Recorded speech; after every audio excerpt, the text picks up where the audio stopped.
Did you know that one of Hollywood's most beloved westerns, Rio Bravo, 1959, was actually made as a response to another movie? Stick around, because these 15 weird facts about Rio Bravo will change the way you see this classic forever. Howard Hawks' comeback film. After years of silence, legendary director Howard Hawks returned to Hollywood with Rio Bravo, 1959, marking a powerful comeback after a 4-year break. Hawks had been disappointed with modern westerns, especially High Noon, which he believed portrayed lawmen as weak and dependent. Determined to restore the image of strong, self-reliant heroes, he crafted Rio Bravo as a personal statement of pride and conviction. He wanted to remind both audiences and critics that he still understood storytelling better than anyone in the business. The result was a masterpiece blending tension, humor, and character depth, an authentic western where courage spoke louder than fear. Hawks' direction reignited his career, inspiring generations of filmmakers. What began as a comeback project became one of his greatest achievements, proving that true legends never fade, they simply wait for the right story to return in glory. One of the strangest and most fascinating facts about Rio Bravo, 1959, is that it was created as a direct response to the 1952 Western classic High Noon. Director Howard Hawks and star John Wayne openly disliked High Noon's message, where the town's sheriff pleads for help and is abandoned by the citizens. They saw it as un-American and weak. To counter that, Hawks and Wayne crafted Rio Bravo around a sheriff who stands his ground alone, supported only by a few loyal friends. This wasn't just a story choice, it was a statement of strength, independence, and moral courage. Hawks wanted to show what true heroism looked like in the Old West, calm, capable, and unshaken. The film became both a cinematic rebuttal and a defining example of American grit, shaping the way Western heroes were portrayed for decades to come. John Wayne's character was based on real Texas lawmen. John Wayne's unforgettable portrayal of Sheriff John T. Chance in Rio Bravo, 1959, wasn't just another cowboy role, it was inspired by real-life Texas lawmen who defended small frontier towns in the late 1800s. Director Howard Hawks and Wayne wanted Chance to feel authentic, so they studied the behavior, stance, and clothing of genuine sheriffs from that era.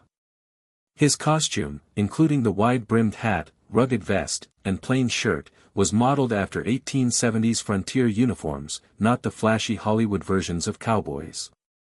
Wayne even practiced how real sheriffs walked, slow, deliberate, and confident, to show authority without words. This attention to realism made Sheriff Chance one of Wayne's most believable and respected characters. He wasn't a mythic gunfighter, he was a working lawman doing his duty. That grounded performance helped Rio Bravo stand apart from other westerns and cemented Wayne's legend as the face of American heroism. Dean Martin's surprising transformation as the drunken deputy. In Rio Bravo, 1959, Dean Martin shocked audiences by stepping far outside his usual image as a charming singer and comedian. Cast as the troubled deputy dude, a man battling alcoholism and self-doubt, Martin delivered one of the most emotional performances of his entire career. At first, both critics and co-stars doubted his ability to handle such a dark and complex role, but director Howard Hawks believed Martin could pull it off, and he was right. Martin brought genuine pain and vulnerability to the screen, showing the human side of addiction and redemption. His trembling hands, tired eyes, and quiet determination made Dude unforgettable. This role proved Dean Martin was far more than just a light-hearted entertainer, he was a true actor capable of depth and grit. Rio Bravo became a turning point in his career, earning him newfound respect in Hollywood and among fans worldwide. The song, My Rifle, My Pony, and Me, came from another movie. One of the most memorable moments in Rio Bravo, 1959, is the quiet scene where Dean Martin and Ricky Nelson sing, My Rifle, My Pony, and Me. What most fans don't know is that this beautiful song wasn't originally written for Rio Bravo at all, it actually came from another Howard Hawks film, Red River, 1948. The melody was reused from the earlier movie's theme, Settle Down, but new lyrics were written by Paul Francis Webster to fit the atmosphere of Rio Bravo. The song added warmth and humanity to the tough western, showing a rare moment of peace between gunfights. Both Martin and Nelson recorded the song live on set, giving it a natural, campfire-like feel. Over time, it became one of the most iconic Western songs ever recorded, perfectly capturing the rugged friendship and quiet courage that defined Rio Bravo's spirit. Ricky Nelson was cast to attract younger audiences. When Rio Bravo, 1959, was being made, Ricky Nelson was one of America's biggest teen idols, known for his hit songs and his role on the TV series The Adventures of Ozzie and Harriet. Director Howard Hawks and the studio wanted to make sure the film appealed not just to older Western fans, but also to the younger generation flocking to rock and roll. Casting Nelson as Colorado Ryan, the cool, quiet gunslinger, was a strategic move to bring youth appeal and boost ticket sales. Despite his young age and limited acting experience, Nelson fit in perfectly alongside legends John Wayne and Dean Martin, holding his own with calm confidence. His on-screen chemistry and musical moment in My Rifle, My Pony, and Me became fan favorites. Nelson's presence helped Rio Bravo bridge generations, proving that even classic westerns could have a touch of 1950s teenage cool. Angie Dickinson's age gap with John Wayne sparked controversy. In Rio Bravo, 1959, the chemistry between Angie Dickinson and John Wayne became one of the film's most talked about elements, but it also stirred controversy. At the time of filming, Angie Dickinson was just 27 years old, while John Wayne was 51. Their on-screen romance between a young, flirtatious gambler named Feathers and the much older Sheriff John T. Chance raised eyebrows in Hollywood and among audiences. Critics questioned whether the relationship felt believable, but director Howard Hawks defended the casting, saying Dickinson's confidence and charm matched Wayne's strength perfectly. The two actors shared a respectful working relationship, and Dickinson later admitted that Wayne treated her like a professional equal, not a novice. Despite the age gap, their romantic tension gave the film emotional depth and balance, turning Rio Bravo into not just a rugged Western, but also a surprisingly tender story of attraction and respect. The jail set was built with real steel bars for authenticity. One of the most fascinating details about Rio Bravo, 1959, is the incredible effort put into building its realistic jail set.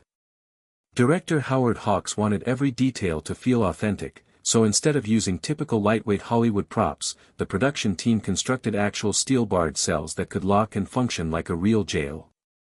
The set was designed inside the old Tucson studios in Arizona, and it became one of the most impressive and durable sets ever made for a Western film. Actors John Wayne, Walter Brennan, and Dean Martin rehearsed extensively inside those confined spaces to capture the claustrophobic tension of being trapped with outlaws nearby. The use of real materials gave the film a gritty realism rarely seen in 1950s westerns. Even the lighting was adjusted to cast harsh, shadowy lines through the steel bars, perfectly matching the film's tough, suspenseful atmosphere. Howard Hawks reused the same storyline in El Dorado and Rio Lobo. Director Howard Hawks was so proud of Rio Bravo, 1959, that he decided to revisit the same story, twice.